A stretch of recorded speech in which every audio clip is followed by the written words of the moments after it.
Dua timnas Indonesia keok pada hari yang sama, di Gelora Bung Tomo dan di Barca Stadium Internasional Irak. Setelah timnas Indonesia dibungkam Irak, ini kita Sintayong. Meski dikalahkan Maroko, Erick Thohir sebut kekuatan timnas Indonesia U17 seperti ini. Sebelum kita teruskan sebaiknya like dan subscribe dulu, dan tonton videonya sampai selesai. Sekarang kita lanjut.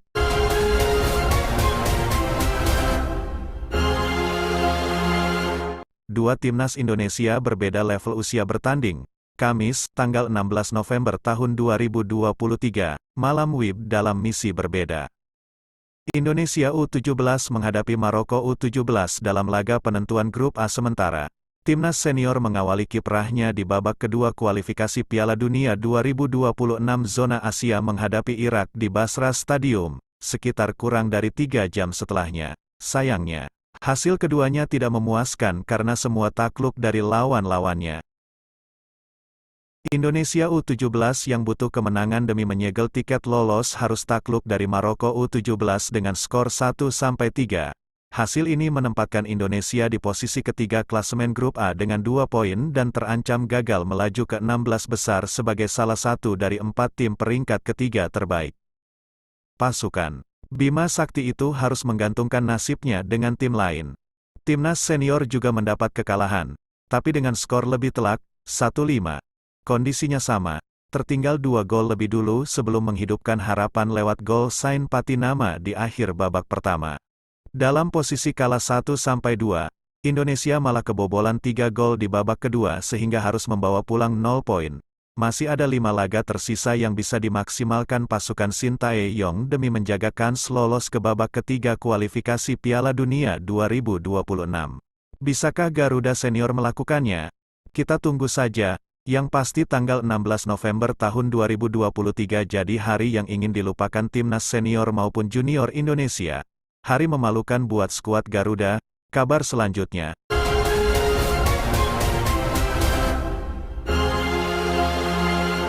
Setelah timnas Indonesia dibungkam Irak, begini kita Sintayong pada laga ini. Asnawi Mangkualam dan kawan-kawan dalam optimisme tinggi untuk mencuri 3 poin dari markas Irak. Datang dengan rasa percaya diri tinggi, mereka justru harus mengalami kekalahan dengan skor telak 5-1. Sintayong mengakui bahwa Irak bermain dengan baik di laga ini. Apalagi, lawan skuad Garuda adalah tim yang saat ini berada di posisi 68 ranking FIFA. Selain itu, supporter tim tuan rumah juga bermain meyakinkan dengan dukungan 65.000 supporter yang hadir di Basra International Stadium.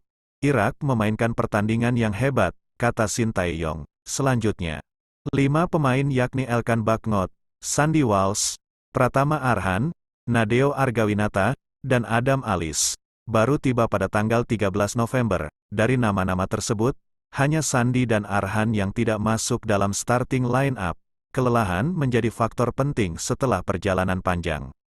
Urainya, meski kalah dengan skor telak, skuad Garuda masih belum menyerah.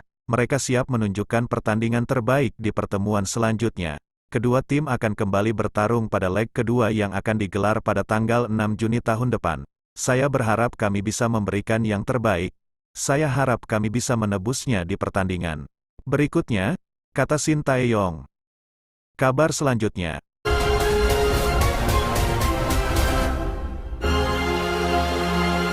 Meski dikalahkan Maroko, Erick Thohir sebut kekuatan timnas Indonesia U17 telah meningkat. Ketua Umum PSSI, Erick Thohir, tetap mengirim apresiasi kepada para pemain timnas Indonesia U17 yang telah berjuang di turnamen ini. Sebenarnya ada peningkatan, kalau kita bandingkan uji coba pertama di Bali, lalu juga uji coba lainnya ada peningkatan. Tapi ia belum setara dengan tentu Maroko yang tim seniornya, ranking 13 dunia. Tadi saya lihat Ekuador Panama juga seri. Ujar Erick Thohir.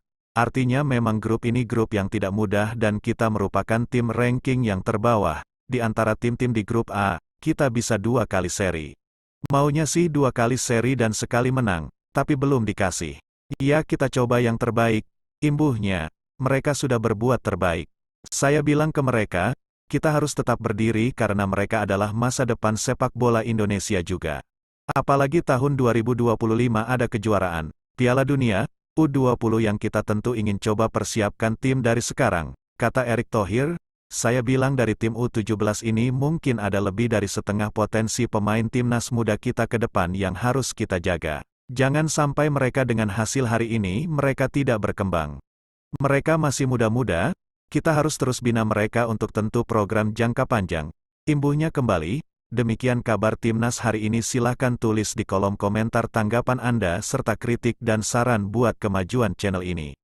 Atas kehadirannya kami ucapkan terima kasih dan salam olahraga.